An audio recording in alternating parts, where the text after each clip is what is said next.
Hello everyone, this is Dhananjay Singh. Welcome to our study में DG. As you know that we have started history series of class 7th. This is the 7th lecture of chapter 4 that is the Mughal Empire. इससे पहले इस chapter में हम लोगों ने 6 lecture कर रखा है.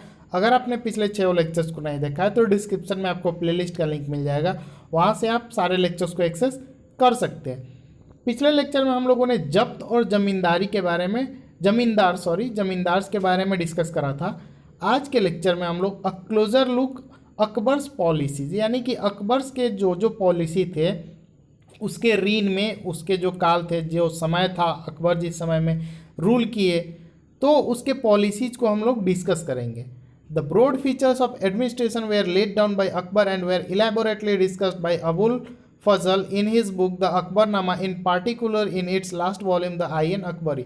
तो पिछले लेक्चर में हम लोग क्या देखे थे कि अबुल फजल जो है एक बुक लिखता है अकबरनामा, उसमें 3 वॉल्यूम होता है. उसमें जो आइन अकबरी है उसमें काफ़ी डिटेल में अकबर के एडमिनिस्ट्रेशन के बारे में दिया हुआ है.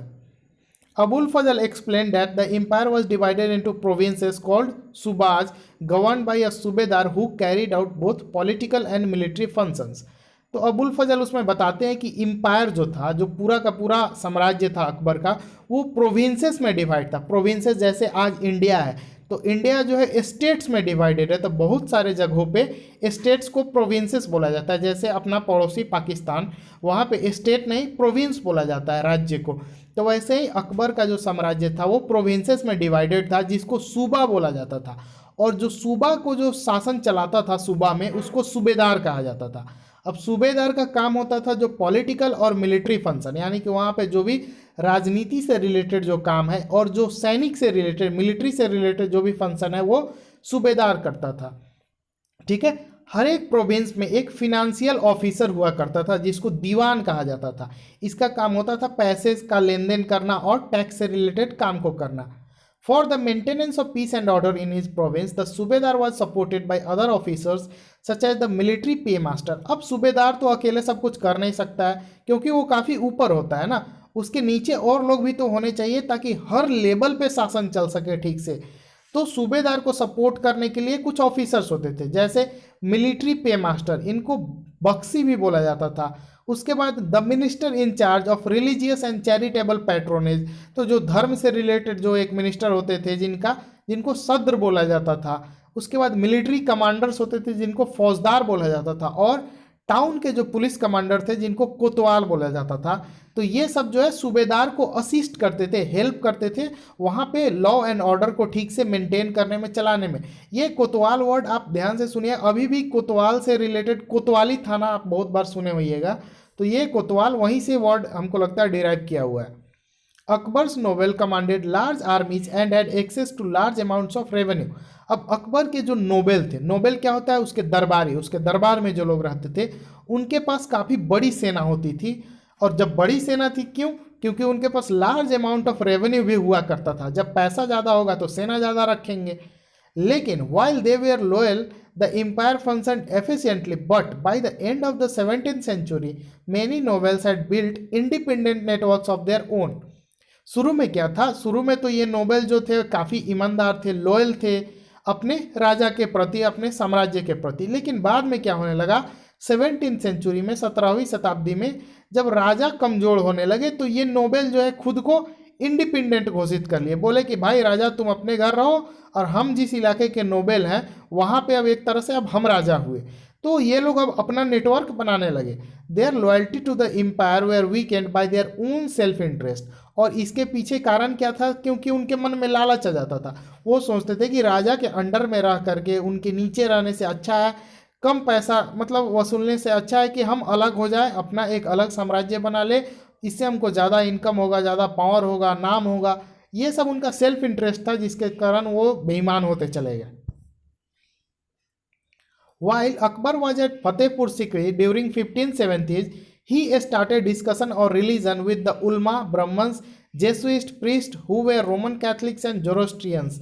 ठीक है. तो जब 1570 ईस्वी के आसपास में अकबर जब फतेहपुर सिकरी में होता है तो उसको धर्म से रिलेटेड चीज़ों पे एक बार मीटिंग बुलाता है, ठीक है। उसमें सारे धर्म के गुरुओं को, जो उल्मा होते हैं, शायद मुस्लिम में होते हैं, जो ब्राह्मण थे, जो जेसुइस्ट प्रीस्ट, सारे धर्म के जो गुरु थे, उनको एक बार बुलाते हैं डिस्कशन करने के लिए। वो डिस्कशन कहाँ पे होता है, इसको ध्यान में रखिएगा, इबादत खाना।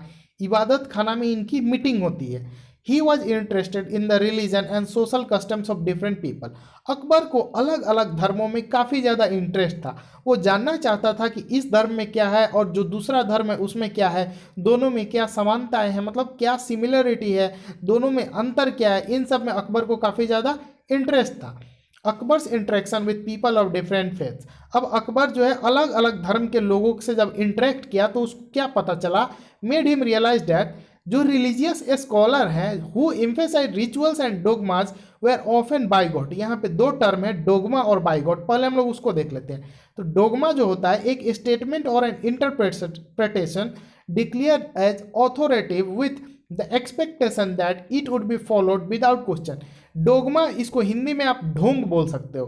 तो अगर कोई बड़ा पुजारी है या कोई भी किसी भी रिलीजन का ऊंचे जो एक तरह से पोस्ट पे जो होते हैं समझो, तो उनके मुंह से जो निकल गया और सभी लोग उसको एक तरह से ऑथोरिटेरियन जो पीपल होते हैं, ऑथोरिटेरियन की तरह, ऑथोरिटेरियन सरकार, जैसे अभी क्या है तालिबान जो आप न्यूज़ में इतना ज़्यादा सुन रहे हो अफगानिस्तान में, तो वो एक तरह से क्या है ऑथोरिटेटिव गवर्नमेंट है, वो जो बोल देगी वो करना पड़ेगा।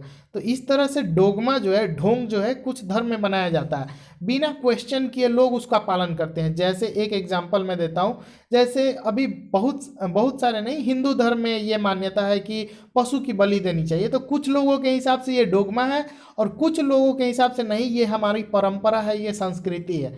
तो इस पे मतभेद है, ठीक है, लोगों का अपना अपना व्यू है। तो इसको एक तरह से कुछ लोग डोगमा भी कहते हैं कि नहीं ये ढोंग है, पशु की बलि देना कहीं भी सही नहीं है कुछ लोगों के हिसाब से। मेरा इसमें कोई अपना पर्सनल ओपिनियन नहीं है, ठीक है। बाइगॉट, बाइगॉट होता है an individual who is intolerant of another persons religious belief और कल्चर। बाइगॉट का मतलब होता है एक ऐसा व्यक्ति जिसको सिर्फ अपने धर्म के बारे में चिंता हो और दूसरे धर्म के प्रति वो इनटॉलरेंट हो, यानी कि असहिष्णु हो, यानी कि उसको अपना धर्म का बात सब कुछ सही लगेगा, दूसरे धर्म का बात उसको बिल्कुल गलत लगेगा, यानी कि कट्टर व्यक्ति हो, ठीक है। अगर वो हिंदू है तो उसको मुस्लिम से नफरत हो, मुस्लिम धर्म उसको बिल्कुल अच्छा नहीं लगता हो। अगर वो मुस्लिम है तो उसको हिंदू धर्म नहीं अच्छा लगता हो। अगर वो क्रिश्चियन है, ठीक है, तो उसको ज्यूस धर्म अच्छा नहीं लगता। इस टाइप से जो लोग होते हैं ना उनको कट्टर, बाइगॉट बोला जाता है। तो डोगमा और बाइगॉट दोनों आप समझ गए। तो चलिए पीछे चलते हैं। तो अकबर के हिसाब से ये जो कुछ लोग थे जो बाइगॉट्स थे, ये अपना डोगमा जो ढोंग करते थे, ठीक है, रिलीजन के नाम पे। अब अकबर जो है इसमें बदलाव लाना चाहता था, अकबर को ये सब अच्छा नहीं लगता था। अकबर के हिसाब से इनके टीचिंग से, इनके ज्ञान से, ये जो धार्मिक गुरुओं थे अलग अलग धर्म के जो अपने धर्म के प्रति कट्टर थे, इससे क्या होता है समाज में लोग बट रहे थे और समाज में डिसहार्मोनी था, यानी कि एकता नहीं था समाज में, ठीक। ये अकबर को ऐसा लगता है। This eventually led Akbar to the idea of Sulhi Kul और यूनिवर्सल पीस। ये जो है ये सब सोचने के बाद, मीटिंग करने के बाद, सारे धर्म गुरुओं से बात करने के बाद अकबर एक डिसीजन पे आता है। उसके दिमाग में एक आइडिया आता है सुलही कुल का। सुलही कुल शायद एक उर्दू या अरबी शब्द होगा, ठीक है, जिसका मतलब क्या है यूनिवर्सल पीस, यानी कि पूरी जो है वैश्विक लेवल पे शांति हो, सब कोई एक साथ एक समान रहे। And this idea of tolerance did not discriminate between people of different religion in his real. तो ये जो आइडिया था अकबर का सुलही कुल, इसके हिसाब से सारे लोग क्या हो जाएंगे, एक समान हो जाएंगे, किसी के साथ भेदभाव नहीं होगा, कोई धर्म कोई जाति अलग नहीं होगा, सब लोग एक ही जाति के एक ही धर्म के होंगे, ये अकबर का मानना था। Instead it focused on a system of ethics. हालांकि इसमें धर्म से ज़्यादा एथिक्स पे ध्यान दिया गया, लोगों का जो मोरल कंडक्ट होता है, जैसे कि लोगों को ईमानदार होना चाहिए, लोगों को न्याय करना चाहिए, समाज में शांति होनी चाहिए, इन सब पे ज़्यादा फोकस था अकबर के धर्म में। That was universally applicable. ये तीन चीज़ ऐसे थे या और भी जो एथिकल चीज़ थे वो ऐसे थे जो हर जगह एप्लीकेबल हो, चाहे कोई भी जगह हो, कोई भी धर्म हो, कैसे भी लोग हों, उनको ईमानदार तो होना ही चाहिए। आप ही सोचिए, ईमानदारी होना एक अच्छी बात है या बुरी बात है? अच्छी बात है, ठीक है। वैसे ही जस्टिस, सबको न्याय मिलना चाहिए, ये भी अच्छी बात है। सब जगह शांति होनी चाहिए, ये भी अच्छी बात है। तो अकबर के हिसाब से ये सब एक यूनिवर्सल पीस में कंट्रीब्यूट करता है, ये सब points. Abul Fazal helped Akbar in framing a vision of governance around this idea of Sulhi Kul. तो अबुल फजल जो अकबर के मित्र और उसके दरबारी थे, उन्होंने अकबर को इस विजन में, इस ये जो सपना देखा था अकबर ने, इसमें काफ़ी ज़्यादा मदद किया था इस सुलही कुल के आइडिया में। This principle of governance was followed by Jahangir and Shahjahan as well. ये जो गवर्नेंस का तरीका था, जो प्रिंसिपल था, इसको अकबर के वंशज जो कि अकबर का पुत्र जहांगीर था, जहांगीर के पुत्र शाहजहां थे, इन्होंने भी आगे तक फॉलो किया। ये एक पिक्चर है, अकबर जो है इसमें डिस्कशन कर रहे हैं सारे इंडिविजुअल्स के साथ, इंडिविजुअल्स ऑफ डिफरेंट फेथ, अलग अलग धर्म के इंडिविजुअल्स के साथ एट इबादत खाना में। अकबर ने कमीशन किया एक ट्रांसलेशन डिपार्टमेंट, ठीक है, जिसमें संस्कृत वर्क्स को पर्शियन में ट्रांसलेट किया गया। जो भी संस्कृत में धर्म ग्रंथ थे या किताबें थे, उनको जो है पर्शियन भाषा में ट्रांसलेट करवाया अकबर ने। अब मकतब खाना और translation bureau was also established at Fatehpur Sikri for this purpose. और इस काम के लिए, इस ट्रांसलेशन के लिए एक डिपार्टमेंट बनाया गया जिसको मकतब खाना या ट्रांसलेशन ब्यूरो बोला गया, जो फतेहपुर सिकड़ी में अकबर के द्वारा बनवाया गया। महाभारत, रामायण, लीलावती और योग वशिष्ठ, ये चार जो थे नोटेबल संस्कृत वर्क थे, ठीक है, संस्कृत के जो किताब थे, इनको ट्रांसलेशन के लिए उसमें भेजा गया। रजमामना पर्शियन ट्रांसलेशन, जो कि महाभारत का पर्शियन ट्रांसलेशन है, जिसका नाम ये है रजमामना, ठीक है, contains lavish illustrations of the events of Mahabharata. इसमें बहुत ही उदारता के साथ जो है पूरी महाभारत का इलस्ट्रेशन किया गया है। सुलही कुल में के बारे में अकबर की बेटा जहांगीर का क्या मतलब उसका सोच है। Describes his father policy of Sulhi Kul in following word. कुछ शब्द जो है जहांगीर के द्वारा बताए गए हैं, लिखे गए हैं, जो भी है, ठीक है, उसको हम लोग देखेंगे। As in the wide expanse of the divine compassion there is a room for all classes and followers of all creeds। इसके हिसाब से सारे धर्म, सारे जातियों के लिए एक ऐसा रूम है जिसमें सभी लोग एक साथ समाहित हो सकते हैं। सो इन इज इम्पीरियल डोमिनियंस, मतलब अपने पिता के पीरियड के बारे में बताता है। Which on all sides were limited only by the sea, जो कि चारों तरफ से ऐसे मतलब समुद्र से घिरा हुआ है। There was room for professors of opposite religion, जहाँ पे अलग अलग धर्म के जाति के लोगों के लिए जो है आदर है, ठीक है, उनका एक तरह से रूम है, उनके लिए जगह है, उनकी जो सोच है, बिलीफ है, ठीक है, उनका क्या मानना है, गुड है, बैड है, सब के लिए एक जगह है, ठीक है, वहाँ पे सभी लोग एक साथ हो सकते हैं। Road of intolerance was close, ठीक है, जो असहिष्णुता है उसका जो रोड है, रास्ता है, वो बंद कर दिया जाता है। ये सब जहांगीर अपने पिता के पॉलिसी के बारे में बताता है। ये अच्छी बातें हैं, बुरी बातें नहीं है, अच्छी बातें बताता है, उनकी तारीफ करता है। वो बताता है सुन्नी और शिया, मुस्लिम में जो दो अलग अलग सेक्ट है, ठीक है, तो ये लोग अब एक ही मस्जिद में क्या कर सकते हैं, मिल सकते हैं। क्रिश्चियन और जीव एक ही चर्च में पूजा कर सकते हैं। He constantly followed the principle of universal peace Sulhi Kul. वो बताता है अकबर ने काफ़ी कॉन्स्टेंटली जो है फॉलो किया था सुलही कुल के जो प्रिंसिपल था यूनिवर्सल पीस का, उसको।